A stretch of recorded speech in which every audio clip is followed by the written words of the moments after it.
बिस्मिल्लाहिर्रहमानिर्रहीम, अस्सलामु अलैकुम नाज़रीन। PNP न्यूज़ एचडी के साथ मैं हूं हाफिज इरफान कटाना और इस वक्त मैं मौजूद हूं सैदपुर रोड पर, जो कि सियालकोट के साथ मुंसलिक है और सियालकोट कैंट की जाने भी जाता है। और इसके अलावा अगर आप मेरे पीछे ख्याल देखें तो यही रोड जो है वो इलाका बजवात को जाती है। 25 से अब रोड को हाथ को जो है वो लिंक करती है। नाज़रीन, मैं आपको बताता चलूं कि 2 साल कबल हमने इस पर रिपोर्ट की थी और ये रोड जो था इसकी इतनी बुरी हालत थी, इतनी खस्ता हालत थी कि यहाँ से गुजरना मुश्किल था। यहाँ से मरीज हजरात जो थे उनको लेकर जाना बहुत तकलीफदाह अमल था। यहाँ से गुजरते हुए जो है वो अगर आप सियालकोट जा रहे हैं तो आपको 1 घंटे से ज्यादा टाइम लग जाता था।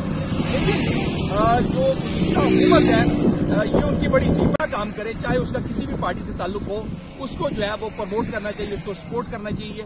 बिल्कुल ये बहुत बड़ा अमल है कि ये अभी रोड इतना खूबसूरत रोड बन गया है कि अब अगर आप सियालकोट से सैदपुर की जानिब आते हैं तो आपको 15 से 20 मिनट लगते हैं।